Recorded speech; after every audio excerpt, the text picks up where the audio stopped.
तो हेलो दोस्तों, आज के नई वीडियो में आप लोग का स्वागत है। तो आज हम लोग करने वाले हैं इस वीडियो में क्लास 10th का केमिस्ट्री का चैप्टर नंबर 2 का वीवीआई ऑब्जेक्टिव क्वेश्चन। जो हमारा चैप्टर का नाम है वह है अम्ल क्षार एवं लवण। तो इस वीडियो में लास्ट तक बने रहेगा। इस वीडियो में करेंगे VVI objective question class 10th का चैप्टर नंबर 2। तो चलिए हम लोग वीडियो का स्टार्ट करते हैं। और चैनल पर नया है तो चैनल को सब्सक्राइब करके वीडियो को एक बार लाइक कर दीजिए, दोस्तों के पास शेयर कर दीजिए। और इस पे बिहार बोर्ड की ऑल सब्जेक्ट के ऑब्जेक्टिव और सब्जेक्टिव की तैयारी कराई जाती है। आप लोग को पीडीएफ भी मिल जाएगा टेलीग्राम पे, और डिस्क्रिप्शन में लिंक दिया गया है अनोखा क्लासेस का। टेलीग्राम जाकर वहाँ ज्वाइन कर लीजिए। तो चलिए हम लोग वीडियो का स्टार्ट करते हैं आज का ऑब्जेक्टिव क्वेश्चन। तो यहाँ पे देखिए पहला नंबर क्वेश्चन दिया गया, कह रहा है कि संगमरमर का रासायनिक सूत्र क्या है। यहाँ पे संगमरमर का रासायनिक सूत्र बताना है कि इनमें जो संगमरमर का रासायनिक सूत्र है वह कौन है। और ये क्वेश्चन देखिए कितने बार पूछा गया बोर्ड एग्जाम में। 2019 में भी पूछा गया है, 16 में भी पूछा गया और 2015 में भी पूछा गया है। जो संगमरमर का जो रासायनिक सूत्र होता है वह होता है CaCO3 होता है। तो पहला नंबर का राइट आंसर क्या हो जाएगा हमारा, ऑप्शन नंबर ए। फिर यहाँ पे देख लीजिए दूसरा नंबर क्वेश्चन देगा, कह रहा है कि हमारा शरीर पीएच के कितने परास के बीच कार्य करता है। कह रहा है कि हमारा शरीर जो है वह पीएच के कितने परास के बीच कार्य करता है। ऑप्शन ए में देखा है 6.0 से 6.8 के बीच, और ऑप्शन बी में देखा है 7.0 से 7.8 के बीच, और ऑप्शन सी में देखा है 2.1 से 3.8 के बीच, और ऑप्शन डी में देखा है 5.1 से 5.8 के बीच। और ये भी क्वेश्चन पूछा गया क्वेश्चन है बोर्ड एग्जाम में। जो हमारा जो शरीर है वह 7.0 से 7.8 के बीच पीएच परास में कार्य करता है। तो हमारा दूसरा नंबर का राइट आंसर क्या हो जाएगा, ऑप्शन नंबर बी। फिर यहाँ पे देख लीजिए तीसरा नंबर क्वेश्चन दिया गया है, कह रहा है कि जल का पीएच होता है। यहाँ पे जल का पीएच मान पूछ रहा है। क्या कह रहा है कि जल का पीएच मान होता है। जल का पीएच मान कितना होता है। ऑप्शन ए में देगा 0, और ऑप्शन बी में देगा 7, और ऑप्शन सी में देगा 3, और ऑप्शन डी में देगा 10। ये भी क्वेश्चन बहुत बार पूछा गया क्वेश्चन है बोर्ड एग्जाम में। जो जल का पीएच मान होता है वह कितना होता है, 7 होता है। और जल जो होता है वह क्या होता है, उदासीन होता है। तो तीसरा नंबर का राइट आंसर क्या हो जाएगा हमारा, ऑप्शन नंबर बी। फिर यहाँ पे चौथा प्रश्न दिया गया, कह रहा है कि निम्नलिखित में कौन सही है। कह रहा है कि निम्नलिखित में कौन सही है। इसमें बताना है कि जो कौन सा सूत्र है वह सही है। ऑप्शन ए में देगा Na2CO3 इंटू 5H2O, और ऑप्शन बी में देगा Na2CO3 इंटू 10H2O, और ऑप्शन सी में देगा Na2CO3 इंटू 7H2O, और ऑप्शन डी में देगा Na2CO3 इंटू 2H2O।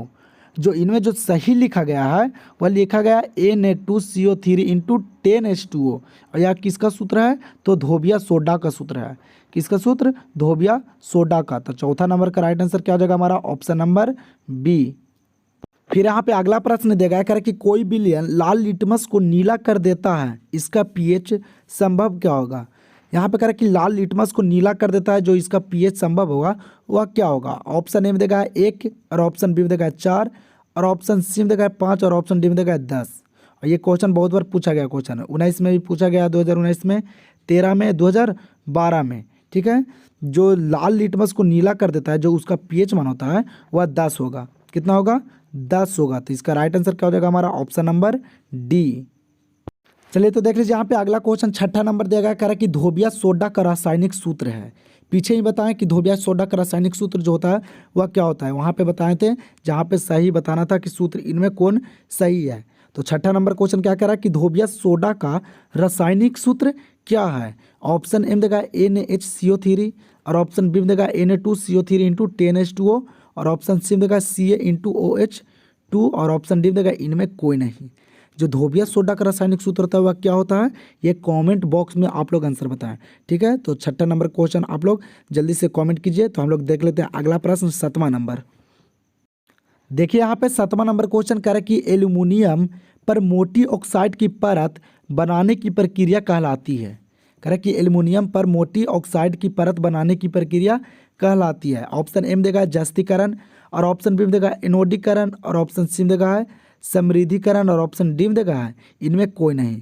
जो एल्यूमिनियम पर मोटी ऑक्साइड की जो परत बनाने की जो प्रक्रिया कहलाती है वह एनोडीकरण कहलाती है। क्या कहलाती है, एनोडीकरण। तो 7वां नंबर का राइट आंसर क्या हो जाएगा, ऑप्शन नंबर बी।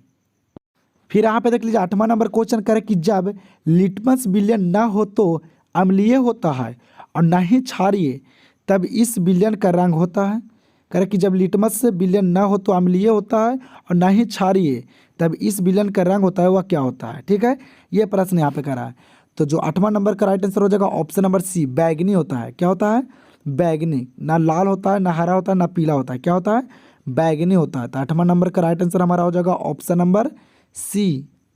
फिर यहाँ पे देख लीजिए अगला प्रश्न दिया गया कर कि जब CO2 गैस को पानी में घोला जाता है तो विलयन का pH होता है।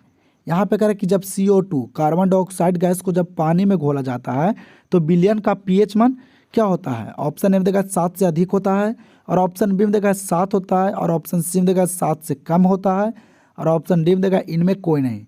जब हम CO2 गैस कार्बन डाइऑक्साइड को जब पानी में घोलेंगे जो उसका pH मान जो होगा वह 7 से कम होगा। क्या होगा? 7 से कम होगा। तो इसका राइट आंसर क्या हो जाएगा हमारा ऑप्शन नंबर सी। और यहाँ पे जितना भी प्रश्न करवा रहे हैं सारे प्रश्न VVI प्रश्न है, वेरी वेरी इंपॉर्टेंट प्रश्न है, बोर्ड एग्जाम से रिलेटेड प्रश्न है। तो वीडियो को पूरा लास्ट तक देखिएगा, और चैनल पर नया है तो चैनल को सब्सक्राइब कर लीजिए, और डिस्क्रिप्शन में लिंक है, जाकर टेलीग्राम को भी ज्वाइन कर लीजिए, क्योंकि वहाँ चैप्टर 2 का केमिस्ट्री का PDF डाल दिया गया है सब्जेक्टिव का, और वहाँ से जाके आप लोग PDF ले सकते हैं। तो देखिए यहाँ पे अगला प्रश्न यहाँ पे 10 नंबर दिया गया है। कह रहा है कि विरंजक चूर्ण का अनुसूत्र होता है। क्या करा कि विरंजक चूर्ण का अनुसूत्र होता है। तो विरंजक चूर्ण का अनुसूत्र क्या होता है? जो विरंजक चूर्ण का जो अनुसूत्र होता है वह होता है CaOCl2 होता है। और ये भी प्रश्न बहुत बार बोर्ड एग्जाम में आया गया प्रश्न है। तो विरंजक चूर्ण का सूत्र क्या हो जाएगा? अनुसूत्र CaOCl2। तो 10 नंबर का राइट आंसर हमारा हो जाएगा ऑप्शन नंबर सी। फिर यहाँ पे देखिए अगला प्रश्न दिया गया है, कह कि ऑक्सैलिक अम्ल का प्राकृतिक स्रोत निम्नलिखित में कौन है। कह कि ऑक्सैलिक अम्ल का प्राकृतिक स्रोत निम्नलिखित में कौन है। ऑप्शन ए में देगा संतरा, और ऑप्शन बी में देगा टमाटर, और ऑप्शन सी में देगा सिरका, और ऑप्शन डी में देगा इमली। जो ऑक्सैलिक अम्ल का जो प्राकृतिक स्रोत है इनमें वह है टमाटर। टमाटर में ऑक्सैलिक अम्ल होता है। तो इसका राइट आंसर हो जाएगा ऑप्शन नंबर बी। फिर यहाँ पे देख लीजिए अगला प्रश्न दिया गया है, कह कि निम्नलिखित में से कौन सा बुझा हुआ चूना है। यहाँ पे बुझा हुआ चूना का सूत्र पूछ रहा है। जो इनमें जो बुझा हुआ चूना का सूत्र जो है वह है CaO। बुझा हुआ चूना का सूत्र क्या होता है? CaO। तो इसका राइट आंसर हो जाएगा ऑप्शन नंबर ए। फिर यहाँ पे दिया गया अगला प्रश्न, करा कि लवण Na2CO3 का जलीय विलयन का pH है। यहाँ पे पूछ रहा है, करा कि लवण Na2CO3 का जलीय विलयन का pH है, इसका जलीय विलयन क्या है। ऑप्शन ए में देगा 7, और ऑप्शन बी में देगा 7 से अधिक, और ऑप्शन सी में देगा 7 से कम, और ऑप्शन डी में देगा इनमें कोई नहीं। जो लवण होता है वह 7 से क्या होता है? अधिक होता है। तो Na2CO3 का जलीय विलयन क्या हो जाएगा? तो 7 से अधिक हो जाएगा। तो इसका राइट आंसर क्या हो जाएगा हमारा ऑप्शन नंबर बी। फिर यहाँ पे देखिए अगला प्रश्न कह रहा है कि उदासीन विलयन का pH मान होता है। कह रहा है कि उदासीन विलयन का pH मान होता है। देखिए कितना बार ये प्रश्न पूछा गया प्रश्न है। यहाँ क्या कर रहा है? कह रहा है कि उदासीन विलयन का pH मान होता है। तो हम लोग सभी जानते हैं कि जो उदासीन विलयन का pH मान होता है वह कितना होता है? 7 होता है। और अगर पूछे कि अम्लीय विलयन का pH मान होता है तो 7 से कम होता है। और अगर पूछे कि क्षारीय विलयन का मान होता है तो वह 7 से अधिक हो जाएगा। तो यहाँ पे उदासीन विलयन का pH क्या हो जाएगा? 7 हो जाएगा। तो इसका राइट आंसर हो जाएगा ऑप्शन नंबर बी। फिर अगला प्रश्न दिया गया यहाँ पे, कह रहा कि साधारण नमक का रासायनिक सूत्र क्या है। यहाँ पे पूछ रहा है साधारण नमक का रासायनिक सूत्र। ऑप्शन ए में देगा NaOH, और ऑप्शन बी में देगा NaCl, और ऑप्शन सी में देगा CaCO3, और ऑप्शन डी में देगा Na2CO3। जो साधारण नमक का रासायनिक सूत्र जो होता है वह क्या होता है? NaCl होता है। क्या होता है? NaCl होता है साधारण नमक का रासायनिक सूत्र। तो इसका राइट आंसर हो जाएगा ऑप्शन नंबर बी। फिर यहाँ पे दिया गया अगला प्रश्न, करा कि अम्ल का मान होता है। क्या करा कि अम्ल का मान होता है। पीछे ही बताएं कि जो अम्ल का मान होता है क्या होता है? 7 से कम होता है। अम्ल का मान क्या होता है? 7 से कम होता है। अगर पूछा क्षारीय का मान क्या होता है तो हो जाता है 7 से अधिक, और उदासीन का 7। तो यहाँ पे क्या करा कि अम्ल का मान होता है। जो अम्ल का मान होगा क्या हो जाएगा? 7 से कम। तो इसका राइट आंसर हो जाएगा ऑप्शन नंबर ए। फिर यहाँ पे अगला प्रश्न देगा, कह रहा है कि निम्नलिखित में कौन प्रबल अम्ल है। यहाँ पे कह रहा है कि निम्नलिखित में कौन है जो प्रबल अम्ल है। ऑप्शन ए में देगा H2SO4, और ऑप्शन बी में देगा HCl, और ऑप्शन सी में देगा HNO3, और ऑप्शन डी में देगा सभी। जो इनमें जो प्रबल अम्ल है वह इनमें सभी है। तो इसका राइट आंसर हो जाएगा हमारा ऑप्शन नंबर डी। फिर यहाँ पे देख लीजिए अगला प्रश्न कह रहा है कि विद्युत अपघटन में इलेक्ट्रॉन मुक्त होता है। कह रहा है कि विद्युत अपघटन में इलेक्ट्रॉन मुक्त होता है। ऑप्शन ए में देगा एनोड पर, और ऑप्शन बी में देगा कैथोड पर, और ऑप्शन सी में देगा दोनों पर, और ऑप्शन डी में देगा इनमें कोई नहीं।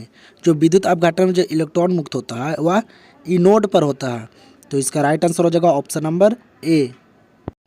फिर यहाँ पे देख लीजिए कह रहा है कि फेरस सल्फेट क्रिस्टल का रंग होता है। क्या कह रहा है कि फेरस सल्फेट क्रिस्टल का रंग होता है। ऑप्शन ए में देगा सफ़ेद, और ऑप्शन बी में देगा हरा, और ऑप्शन सी में देगा लाल, और ऑप्शन डी में देगा भूरा। जो फेरस सल्फेट क्रिस्टल का जो रंग होता है वह हरा होता है। तो इसका राइट आंसर हो जाएगा हमारा ऑप्शन नंबर बी। ये क्वेश्चन बहुत बार पूछा गया क्वेश्चन है। फिर यहाँ पे अगला प्रश्न देगा, कह रहा है कि अम्लीय ऑक्साइड के विलयन का पीएच क्या होता है। तो पीछे ही बताएं कि जो अम्लीय ऑक्साइड होता है वह 7 से कम होता है। तो इसका राइट आंसर क्या हो जाएगा हमारा ऑप्शन नंबर सी। फिर यहाँ पे देख लीजिए अगला प्रश्न कह रहा है कि NaOH है। यहाँ पे बताना है कि जो NaOH जो है वह क्या है, अम्ल है कि क्षार है कि लवण है कि इनमें कोई नहीं है। जो NaOH है वह क्या है, क्षार है। और NaOH को क्या बोला जाता है, सोडियम हाइड्रो ऑक्साइड बोला जाता है। तो NaOH जो है वह क्षार है। तो इसका राइट आंसर हो जाएगा ऑप्शन नंबर बी। फिर यहाँ पे देखिए कह रहा है कि सिल्वर क्लोराइड AgCl का रंग क्या है। तो हम लोग जानते हैं कि जो सिल्वर क्लोराइड जो AgCl का जो रंग होता है वह क्या होता है, सफ़ेद होता है। क्या होता है, सफ़ेद। तो इसका राइट आंसर क्या हो जाएगा ऑप्शन नंबर ए। और आप लोग चैनल पर नए हैं तो चैनल को सब्सक्राइब करके वीडियो को लाइक कर दीजिए। और इस चैनल पे क्लास 10th की बिहार बोर्ड की एग्ज़ाम की तैयारी कराई जाती है। तो चलिए हम लोग मिलते हैं अब नेक्स्ट वीडियो में।